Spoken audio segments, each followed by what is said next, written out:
Hi guys, welcome to Magizhan Magizhini channel. பாப்பாவுக்கு ஒரு கால் chain எடுக்கலான்னு ரொம்ப நாளாக நினச்சிட்டு இருந்தோம். சரி, பாப்பாவை மட்டும் கூட்டிகிட்டு கடைக்கு போயிருந்தோம். அன்றைக்கி அக்ஷய திருதினால நிறைய கூட்டம், ரொம்ப நேரம் வெயிட் பண்ணுற மாதிரி இருந்துச்சு. பாப்பாவும் விளையாடிட்டு ஜாலியாக ஃபன் பண்ணிகிட்டு இருந்தா. அவங்க சித்தி கூட விளையாட்டும் கண் வைக்கிற மாதிரி பார்த்துட்டு இருந்தாங்க. அவளும் எல்லாரையும் அதிசயமாக பார்த்துட்டு இருந்தா. 2 பேர் மட்டும் இருந்த இடத்துல நிறைய பேர் இருந்ததுனால அவங்க சித்தி கூட எல்லாம் விளையாடிட்டு, அவங்க தாத்தா கூட எல்லாம் விளையாடிட்டு ரொம்ப நேரம் பண்ணியிருந்தோம். அதுக்கப்புறமேட்டுக்கு காட்டுறதுக்கு ஆள் வந்தாங்க நிறைய செயினெல்லாம் காட்டினாங்க. இது நாங்கள் கொலுசு எடுக்கலான்னு தான் போயிருந்தோம். ஆனால் பாப்பாவுக்கு ரொம்ப பிடிக்கும், நான் போட்டுருக்கிறதே பார்த்துட்ருப்பா.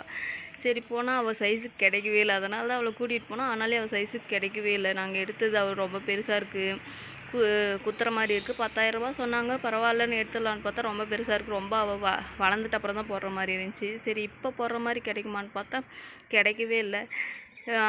அவள் அந்த கால் செயின் போட்டது ரொம்ப ஆசையாக பார்த்ததுனால தாத்தாவும் எங்கள் அப்பாவும் விடுற மாதிரி இல்லை.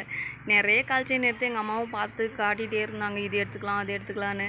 ஆனால் பாப்பா காலுக்கு பத்தவே இல்லை. இப்போ போன டைம் செயின் எடுக்கும்போது அவள் கால் சின்னசாக இருக்கிறதுனால அவளுக்கு செயினே எடுக்க முடியாது போயிடுச்சு. சரி இப்போயாச்சும் எடுத்துடலான்னு பார்த்தா இன்றைக்கும் கிடைக்கவே இல்லை. ரொம்ப நேரம் தேடிட்டு இருந்தோம். அவகிட்ட ஏற்கனவே 2 காப்பு வேறு இருந்துச்சு. ஆனாலே அவங்க தாத்தா விடவே இல்லை. காப்பாச்சும் ஒன்றாச்சும் எடுத்துகிட்டு போய் ஆகணும், காப்பு தான் போட்டிருக்கான்னு சொல்லி சரி வேறு கடை ட்ரை பண்ணலான்னு அம்மா வேறு கடைக்கு கூட்டிகிட்டு போனாங்க. அங்கே போயிட்ட அப்புறம் ஒரு கால் செயின் எங்களுக்கு பிடிச்சிருந்தது. அவள் காலுக்கு பார்த்துருந்துச்சு. சரி எடுத்துடலான்னு பார்த்தா 10,000 ரூபா சொன்னாங்க. சரி எடுக்கணும்னு ஆயிடுச்சு, கிடைக்கவே இல்லை. வேறு எந்த இதுவாக சொல்லி எடுத்தாச்சு. பாப்பாவுக்கு இப்போ ஒரு கால் செயின் எடுத்துட்டோம்.